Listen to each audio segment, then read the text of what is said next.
पौराणिक मान्यता के अनुसार एक बार एक धनी व्यापारी था जो कि भगवान शिव का बहुत बड़ा भक्त था। उसके पास बेशुमार दौलत धन थी, लेकिन धन के संपन्न होने के बावजूद वह बेहद दुखी रहता था क्योंकि उसकी कोई संतान नहीं थी। वह पुत्र की चाहत में दिन रात भगवान शिव की आराधना करता था और हर सोमवार को व्रत करता था। उस व्यापारी की भक्ति को देखकर एक दिन माता पार्वती ने भोलेनाथ से कहा कि यह व्यापारी आपका सच्चा भक्त है, तो आप उसकी सभी मनोकामनाओं को पूरा कर दीजिए। यह सुनकर महादेव ने माता पार्वती से कहा कि इस साहूकार के साथ कोई पुत्र न होने के कारण यह दुखी रहता है।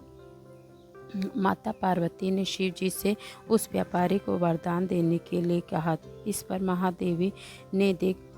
महादेव ने देवी पार्वती को बताया कि इस साहूकार के भाग्य में पुत्र के योग नहीं है।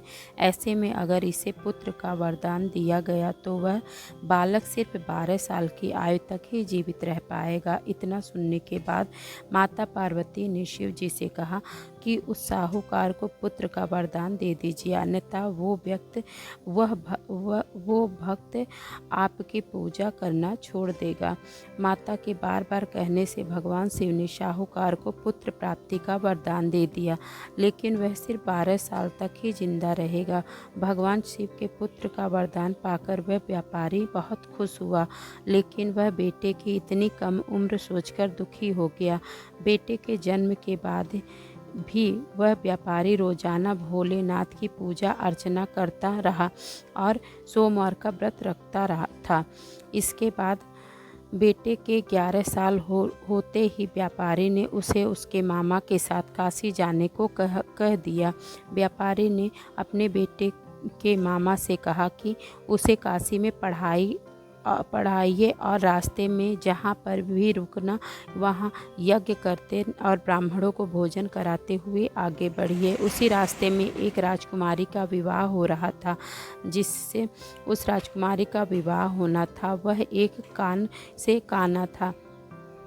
जब राजकुमारी के पिता ने उस साहूकार के सुंदर बेटे को देखा तो सोचा क्यों न इसे ही घोड़े पर बिठाकर उसकी सारी रस्म करा दी जाए। इसके लिए उन्होंने उस लड़के के मामा से बात की और कहा कि इसके बदले में हम तुम्हें खूब धन देंगे।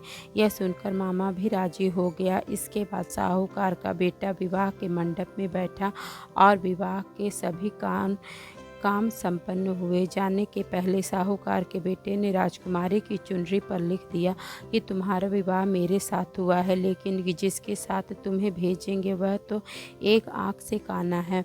इसके बाद साहूकार का बेटा अपने मामा के साथ काशी चला गया, जहाँ राजकुमारी ने अपनी चुनरी पर वह लिखा हुआ देखा तो उसने राजकुमार के साथ जाने से मना कर दिया। इसके बाद राजा ने अपनी पुत्री को बारात के साथ विदा नहीं किया। बारात वापस लौट गई और उधर मामा और भांजा काशी पहुंच गए।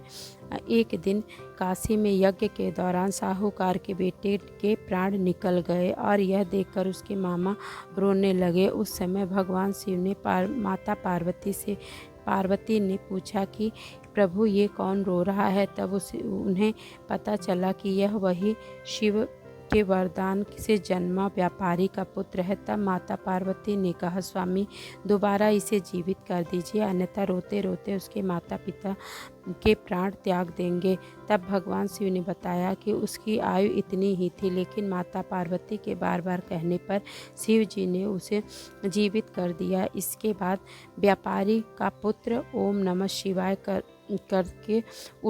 करते हुए उठा बैठा और मामा भांजे दोनों ने भोलेनाथ और पार्वती माता को धन्यवाद दिया और अपने नगर वापस लौट गए। तभी रास्ते में साहूकार का बेटा गिर गया और राजकुमारी ने उसे पहचान लिया। तब राजकुमारी के पिता ने साहूकार के बेटे को अपनी बेटी के साथ विवाह कराया और बहुत सारे धान्य के साथ विदा किया।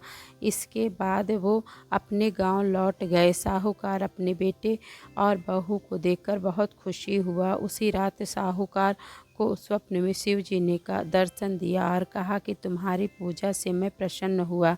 इसी प्रकार जो भी व्यक्ति इस कथा को पढ़ता है या सुनता है उसकी सभी परेशानियां दूर हो जाती हैं और साथ ही हर अधूरी इच्छा पूरी होती है। प्रेम से बोलो ओम नमः।